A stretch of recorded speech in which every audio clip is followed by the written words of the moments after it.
This was recorded at the Media Joint. I'm Micci, aka Michaela Baranov. I'm a singer, songwriter, and I'm also the live vocalist for Peking Duk. It's just like this psycho naked girl trying to get into a hotel. Yeah, that is actually fucked up.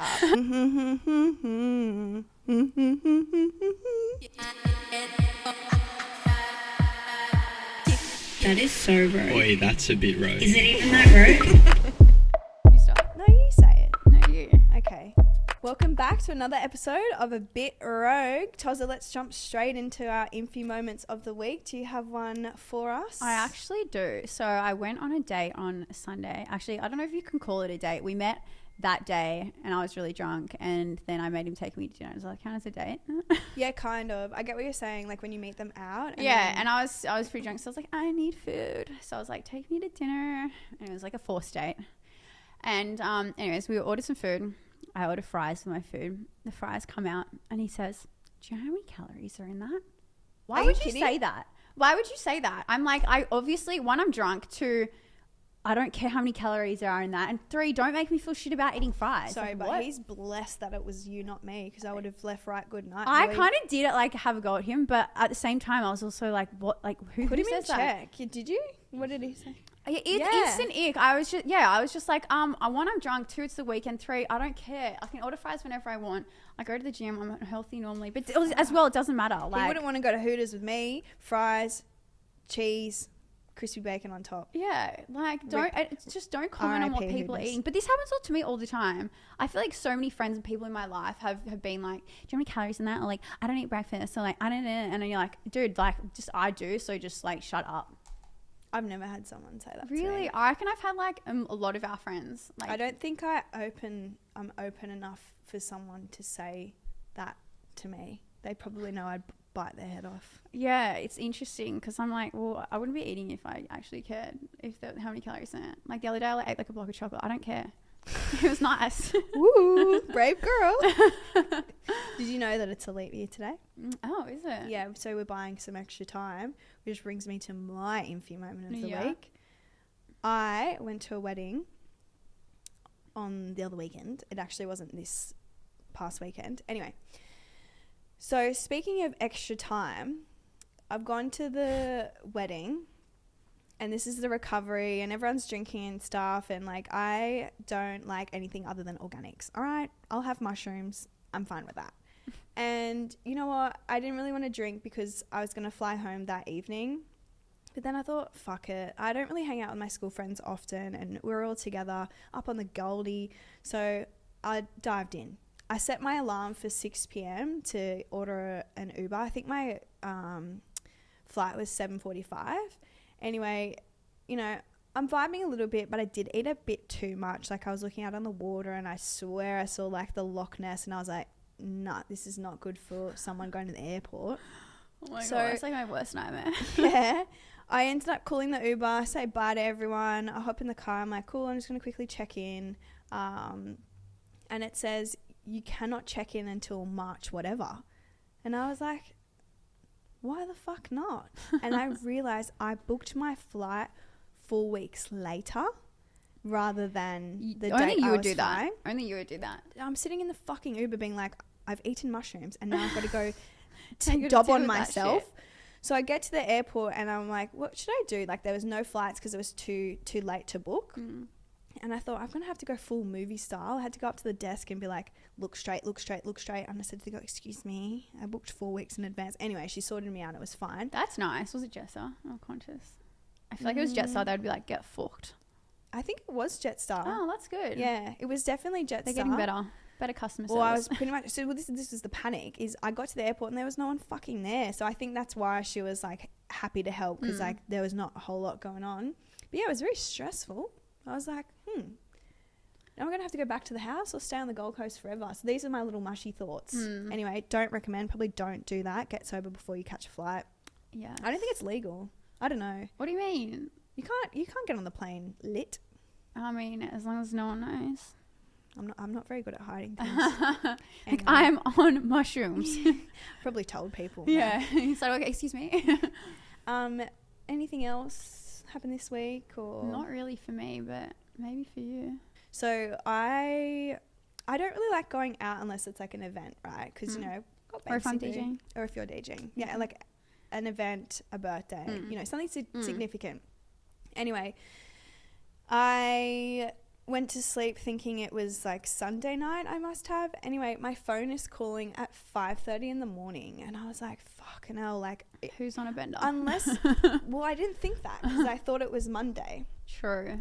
And I thought this person calling was angry at me for something. So I was like, fuck it. I'll just message them saying, sorry, I'm asleep. Because I'm sorry.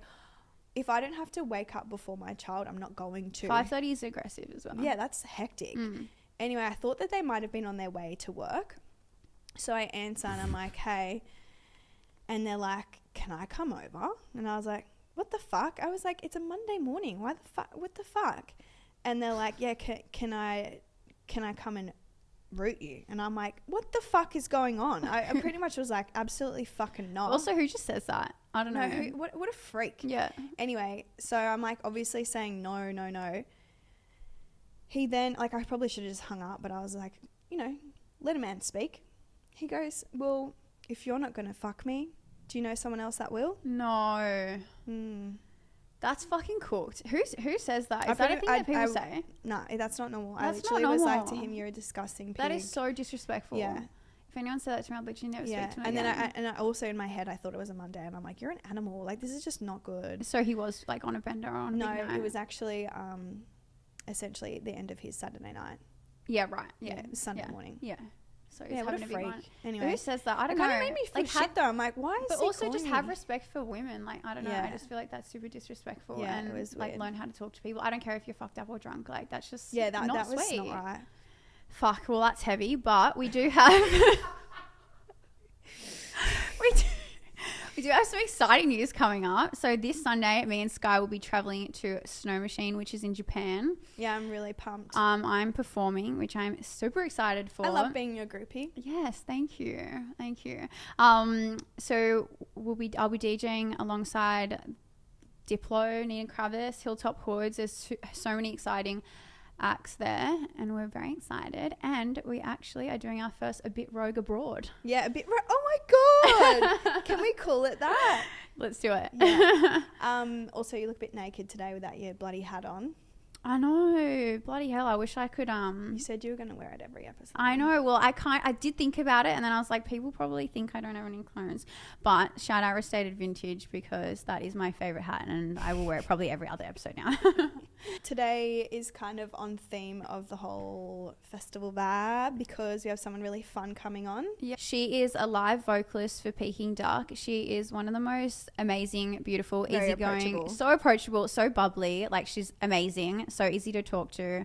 We are really looking forward to talking to her today. I feel like we have so much to pick her brain about though, so I feel like we might need to bring her back in future. We but do we'll see how we definitely go. do. Every 6 months.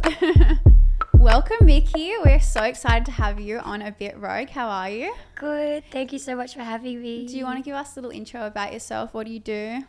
I'm Micci, aka Michaela Baranov. I'm a singer, songwriter, and I'm also the live vocalist for Peking Duk.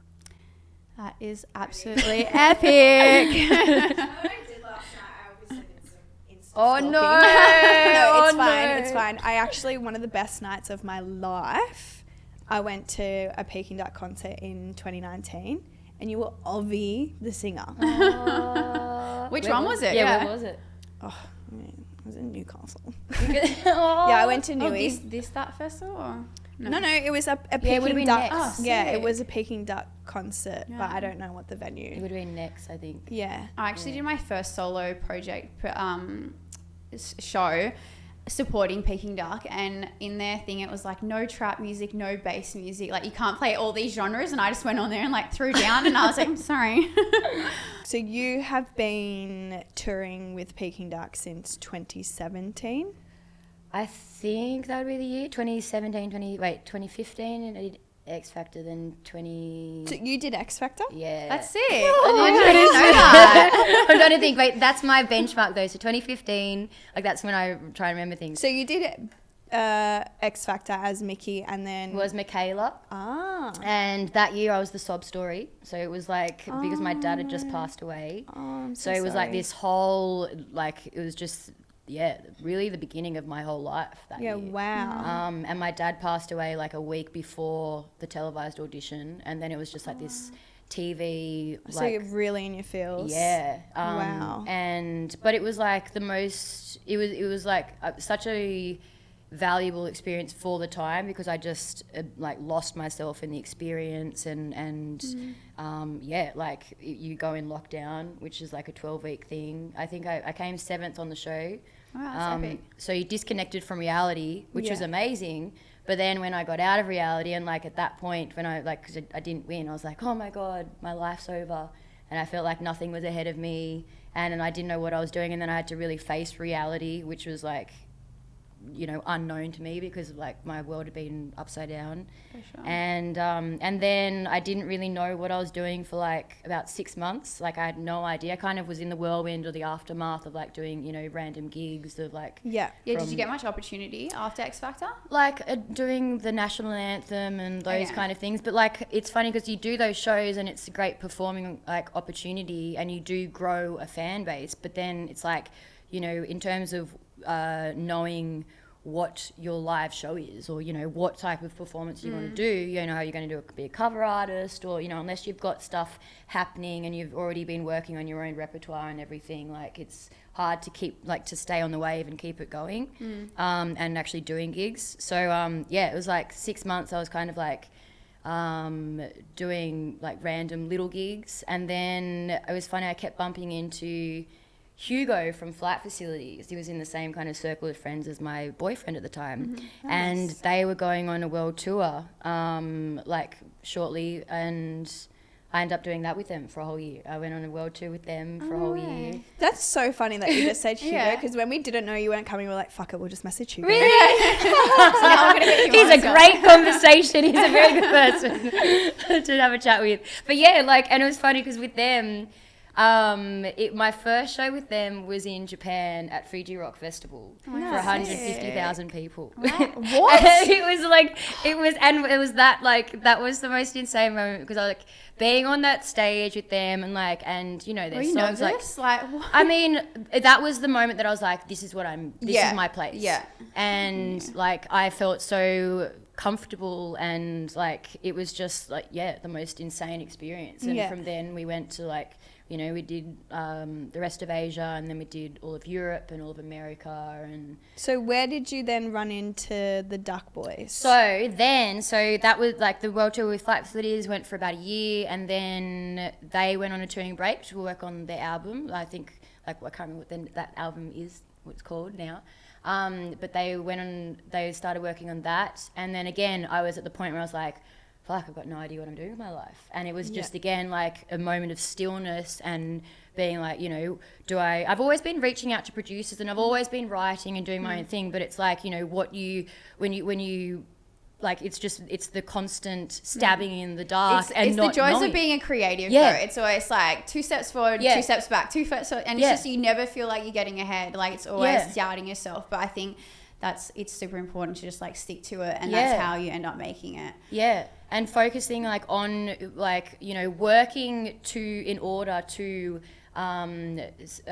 keep your head afloat in order to keep creating, rather than like working to... Yeah, you could get a barista job. Yeah, and then, And then Yeah. singing is in the back Yeah, seat. that's always the hardest Yeah. thing, and I don't think a lot of people understand that a lot of musicians have to get a side job Yeah. to fund their music career. Yeah. And then that takes away from being creative and like working on your art. So it's definitely a weird the weird contrast transition. of lifestyles from going from like, you know, being like on a tour performer, and like being treated yeah. like a king, and then coming home and being like, oh, I gotta work. yeah. But it's also very humbling and very grounding. 100%. And I really feel like it's funny because now I'm jumping all over the place now, but like, I'm just gonna say, like, I feel like I'm at a place now where I feel like managing the contrast of lifestyles, I take just as much value from the lifestyle of being a touring performer and like commanding the crowd for thousands of people as I do,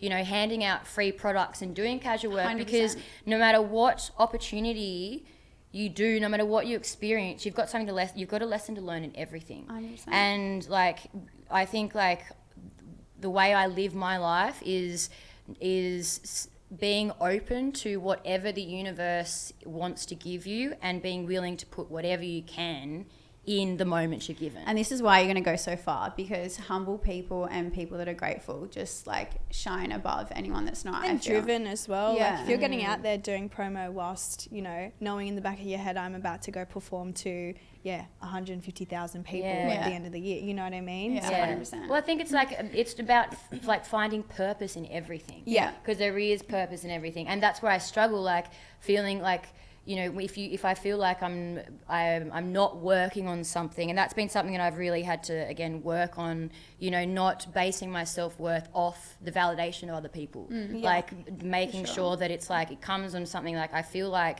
you know, there's a place for everyone in any moment. Like if I'm working a casual job and giving out free products, like, you know, that's my place at that point in time. Like you don't know how you're going to impact that person's life, or like, you know, who you're interacting with. And also like that brand who's putting on the promotion, that's their baby, you know, that's their time to shine. That's their moment to like, you know, get somewhere in the world, and you're helping them with that. Yeah. But so I did the flight facilities thing, went on a break, had no idea what I was doing. And I was also working with Hayden James at that time. We were writing together and doing sessions. Sick.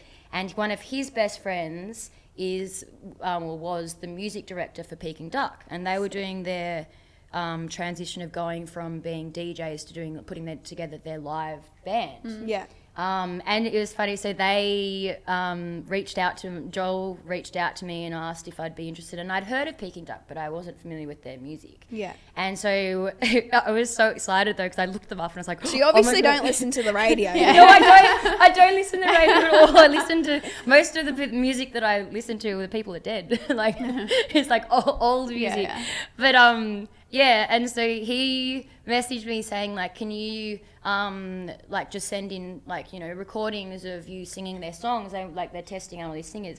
And I was in Centennial Park at the time, and I was doing my walk, which is Quickly learn the lyrics. literally, I listened to the songs, and I just got my iPhone out and I recorded voice memos in my phone of me just singing, because like in my head I was like, fuck, I really need to get these songs across them as soon as possible. Yeah. And apparently they'd like auditioned like hundreds of singers, and all the singers had submitted like properly like studio recording demos, polished recordings, and it was just me and my voice memos like had sent them That's in. mad though, because you never know when people like auto-tuning and all that stuff. Yeah, now it's like I can be like, that's cool, but at the time, like if I'd known that, I would have been mortified. Yeah. But those They respected that. Shout out to the iPhone mic though. Yeah. You do record on voice memo. It's actually pretty clear. Yeah. No, seriously. Our intro and outro. Yeah. Is it? That's my iPhone. It's really cool. Well, Alice in Wonderland records a lot of her. She's like known to record a lot of her master vocals. No on her way. iPhone. There is no right or wrong way of creating at all. 100%. And I've been tuned with them ever since, kind of thing. I obviously with COVID in between, and then also I had a year off last year. Yeah, that was another thing I was going to ask you, because you didn't come. Grapevine, we went to Grapevine, obviously Peking Duk were there, and it was Lucy singing at the time, so she was with them for a year. So you took a year off from Peking Duk? Yeah. Okay. It got to the point when I felt like, I couldn't grow in the opportunity, and I felt like I was constantly hitting a wall with wanting to get more out of the opportunity than what I was. Like it's actually been quite a fight to stand my ground and get the acknowledgement and the recognition that I want to. Yeah, I was going to actually ask that, like, because you had been with them for so long, did it ever frustrate you that you know, the boys are like super famous and they're recognized when they're out, and then you aren't really recognized as much, and, you know, you couldn't really capitalize as much as you thought you wanted to? Yeah, starting like when I entered the opportunity, I was hired as a session vocalist. Okay. But very quickly we became a band, and like they didn't do any shows without me. And I don't think a lot of people understand that though, like say like the general public, me. So obviously Peking Duk, a DJ, and to, you know, increase their career, they've then done a live version of Peking Duk, and you're part of that crew. You're essentially the face that's dancing across the stage, I'm belting it representing out. them.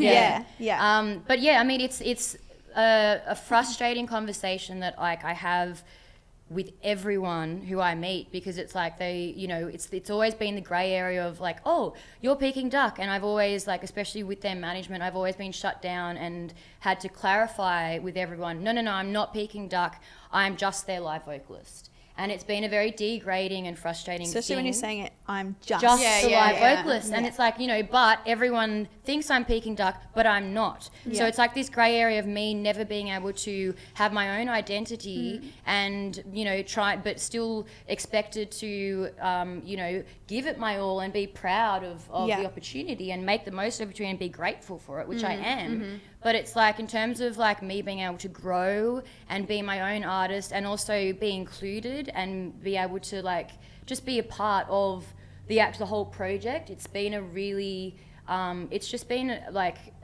really, really, really hard and very challenging to like, I guess, accept like mentally and emotionally, because it's just like, it's taxing when you're putting your heart and soul in every performance, and then you're not included in anything outside like the outside the shows. Like a year ago, it was like everyone was passing around the baton saying, you know, we're protecting our brand. It's like, okay, well, I feel like it's protecting a brand if people are aware that I'm not part of Peking Duk and you acknowledge me like, you know, Peking Duk with Micci. It's like when you look at Flight Facilities and Allies, you know, there's no grey area of who Flight Facilities is and who Allies is. That's true, yeah. And they are so they're so forward with, you know, acknowledging her and promoting her and lifting her up, but also including her. Yeah. And I think it's like a beautiful thing. Like when you're all friends, like Adam and I and Ruben and I were all really good friends. Yeah. And the battle was with their management, who they're now no longer with. Sweet. So Back in, baby. then the management were always the ones being like, you know, well, no, we're not. You know, like when we don't want to tag you. It's kind of we like, don't. why though? I've never known. It's just like why? It literally doesn't. It's like not it doesn't hard. steal the limelight off anyone. Exactly. Like and in the industry, you should be supporting each other, especially in Australia. Like I we're know. so small out here. I know. We support each other, lift each other up. We go so much further. Exactly. And like so it's just been like it's.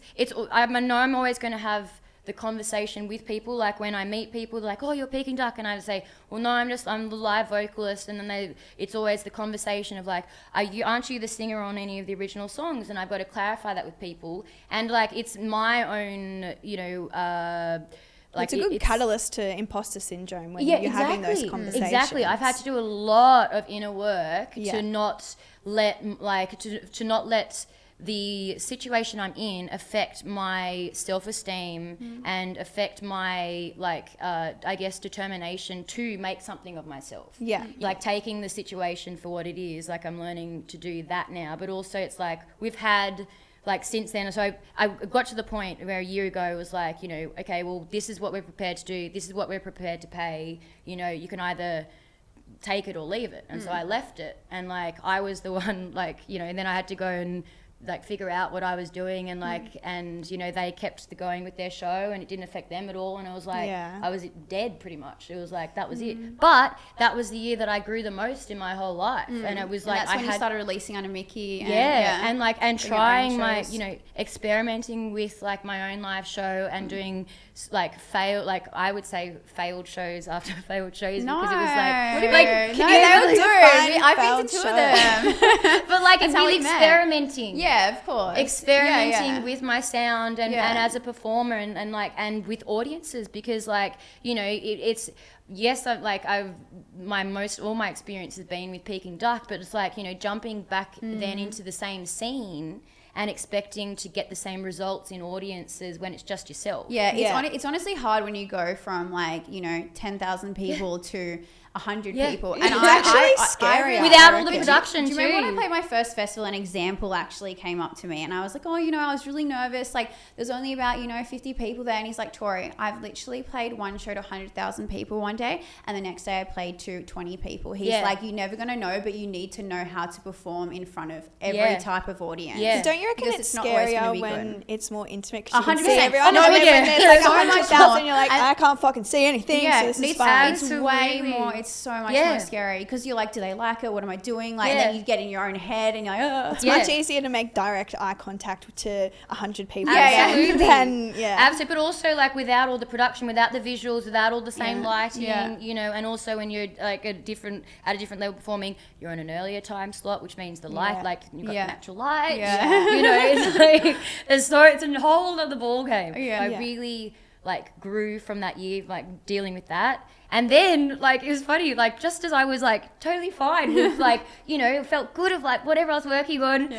Of course, like the boys, we had like a night out and they sat me down at like 5 a.m. and they had been, it was all plotted and schemed. They were like, they had been thinking and talking and they wanted to get me to like get us all together, and they like asked me back like and said, you know, why, you know, that they valued my contribution and valued me as part of the team, and they'd done a massive restructure with the whole Peking Duk company, and you know, and they like we're all on our own learning journey, and it was the thing like a lot of it as well, like we obviously like we are the three of us are soulmates in many ways because like we have like just gone through absolute thick and thin together. But it was funny because we hadn't had a lot of really difficult, honest conversations that were very well needed. And we had multiple big, long, deep conversations about where the three of us were at, and it was just amazing. And then so I've been back with them for a year, and it's still like an ongoing, you know, journey of like establishing, you know, where each person fits and what each person wants to get out of the opportunity and like the experience and how each person wants to be treated. But tour is not full time. You have time off. Like how does that work? Like how many months on, how many months off? It's just, again, like things always change, obviously. Plans always change. The boys they're working on an album at the moment, which I still don't know if I'm actually going to be part of or not. That's also been a frustrating thing because like I want to be a part of it. And like, have you guys done any music together? No. So it's like, you know what? I actually went through on Spotify last night and I was like, where the fuck is Micci? Where's the collab? Where's the collab? But everyone asks me this, and it's like, and I don't have an answer, and it's just it's embarrassing to me. Like when it's don't like, be embarrassed. but it's like, you know, I want to, like, it doesn't make any sense. And I know literally, I think you need to remember you're living like millions of people's dream. I know like, that. Millions. I know that. And like, and I'm grateful for like where I'm at. But it's like, but it's also like, you know, if you don't feel like you're growing in terms of as an artist and as a performer, you know, I'm still singing the same songs that I have been for 7 years. And they're not my songs and they're not my babies. You know, I'm also on my own journey of building a brand for myself and putting myself out there so I can become more of an influencer and, you know, and get opportunities that are with brands that are still higher paid, I'm like, you know, changing my mindset of ways to make money. And that's like on my back. That's like, you know, the boys do the same. They're not just making money from touring. They're a brand and they do, you know, endorsement deals and everything. And it's like, and I mean, I'm fortunate enough to be in the position to learn from their mistakes, to see their successes and their failures and, you know. So I'm like, again, it's like I'm still on my journey to have more of a balance when it comes to like work and where my income streams come from. So essentially, if you work at Sony, UE Boom, any other brand, ready? Yes, please. So obviously, being on tour with those boys, like we've been away. Tori's played the same festivals as them. Like we've seen backhand. They're wild. They're wild. They're fun. Is there anything that you saw and you were like, that is actually fucked up? And like, or just any like just crazy times. Like, well, it's always a crazy time, but it's funny because like I'm kind of like with the boys. I think it's like I'm kind of like their entertainment because I get myself into the craziest situations, and it's funny because like I'm probably the make them feel normal. Exactly. Like the three of us are on the same level in terms of energy and like, you know, you'll be at breaking point, you know, from not sleeping after so many shows, you know, going to. Did you guys go to afters and stuff after shows? We are the afters. It's just you three in the literally, like, you know, we never. It's funny, like, Yeah, usually we keep it like within like the core group and like, you know, hang out with the crew and stuff. Yeah. But yeah, we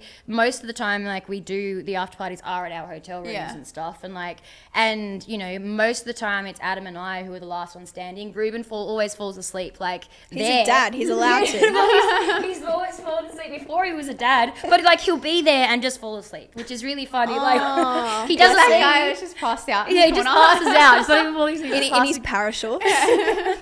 Yeah, literally. But yeah, like in terms of like funny, I mean, the funniest story I think still to date is like, actually no, there's so many funny stories, but my funniest story with the boys is actually my first ever gig with them, and it was in Cairns, and Cairns is hot. it was, well, okay, so exactly, it's very hot, and you know, I like traveling lightly, so like when I get to my hotel room, firstly, like it was the first show that I'd done with them, so after the show, it was like again a new thing, like walking back to the hotel, there were so many people in the streets and like people getting photos and stuff, and I was like, oh, this is so crazy. I was so drunk, and I went to McDonald's, got about $50 worth of McDonald's, went back to my room because it was so hot and I had no other clothes. Obviously, I took all my clothes off. I was by myself, sat in my bed, eating like $50 worth of McDonald's, and I was so drunk. And then I had this massive bag, and it was a tiny room, and I was like, you know, put it outside my door for the rubbish. The door closed.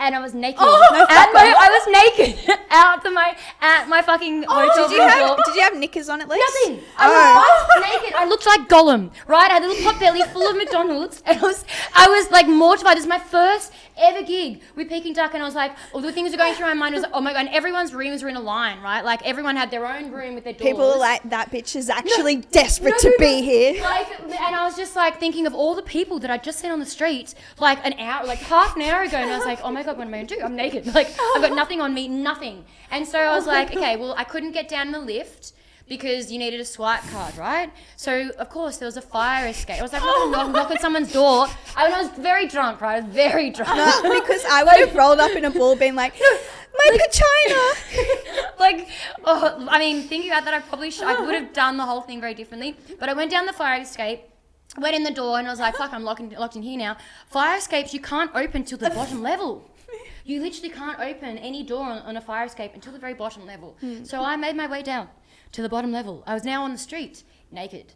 And like, this was like, and very drunk. Very drunk. Wait, did you have your wig on? No, this was before wig day. This was no. just like natural hair. Like the wig, I could have at least hidden something, you know, with the wig. Like probably would have been better. But no, now I was naked on the street, kind of like stressing at this point. And so I went to the hotel. Of course, was like this more like a resort kind of thing. There are multiple buildings. I went to one building. Like there was no one around at this point. I think it might have been like surely there would have been a towel somewhere. No, nowhere. Like like there wasn't anywhere. Like and not at the front of the building. Had you grabbed any like item yet? There was to no, like there was hold nothing. nothing. There was nothing. No leaves like from no, the in the fire escape. Like so, I was like, you know, just holding. Like I was just holding myself pretty much at the security like intercom thing. There was no security on site, and I was like, you know, saying, "Hi, I've just been locked out of my room. I didn't know my hotel door number.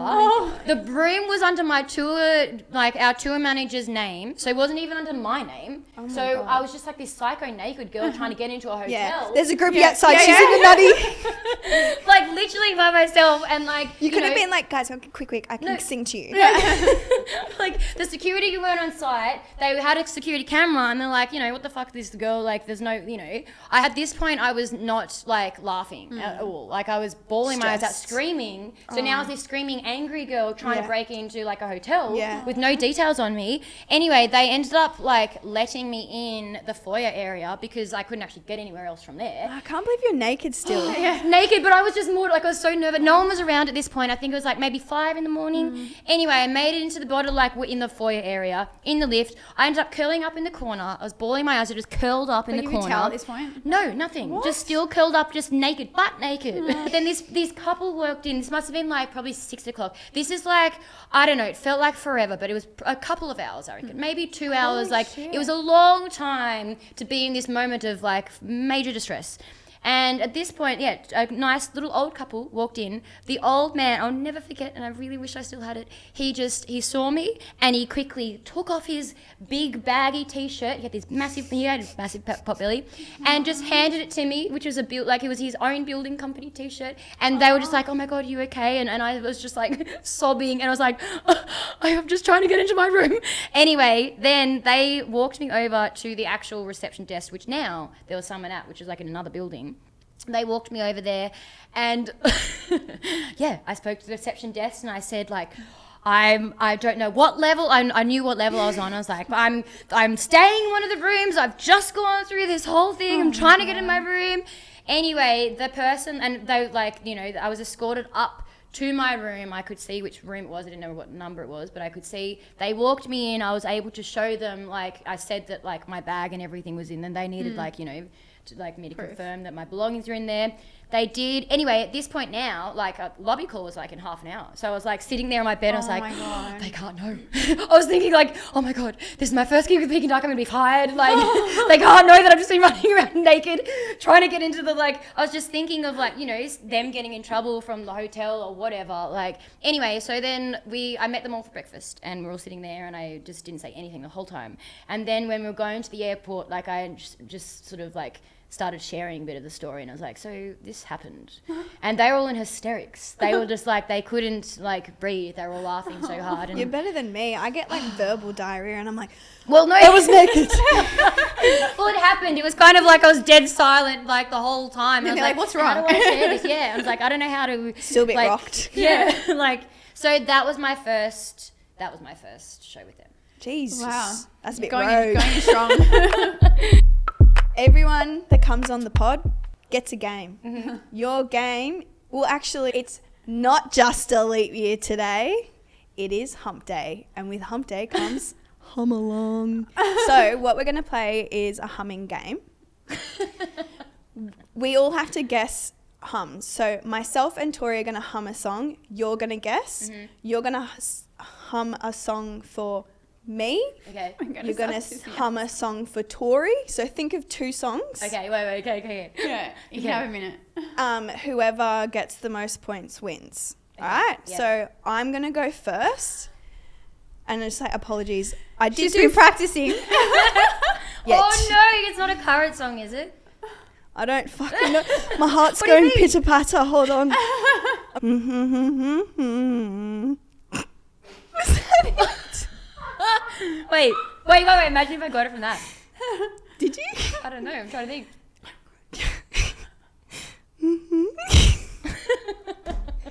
Sorry, I'm actually trying. Wait, let me think. I'm trying really hard.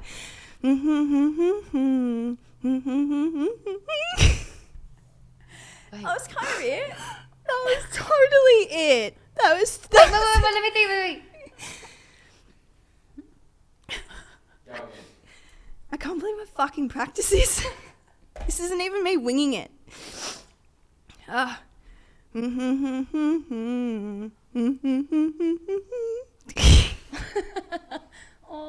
wait.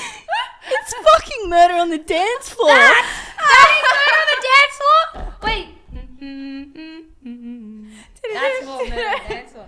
I did cheerleading, not music. Have you seen that part? No, I was It's Murder on the singing. Dance Floor, that's part. It's Murder on the Dance Floor. Ready? Oh, yeah, okay, not bad. Okay. Fuck, I practiced that 50 times. So if I did a new song, you wouldn't know it?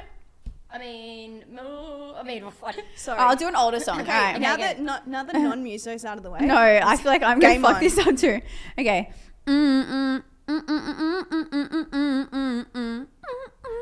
Day and night. Yes. Yay!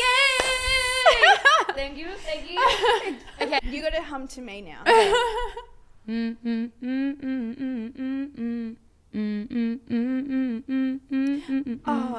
Madonna. Nope. Kylie. Yep. I just Yay! can't get you out of my head. That's good. Very good. What is it called? Can't get you. Can't get you out of my head. Yeah, nice. Oh, my mum's going to give me a smack bottom for that. I should know that. Okay, you need to hum to Tori. Oh, wait. Okay, wait. Hang on. I feel like I'm really now I'm good gonna about think of guessing another this. song.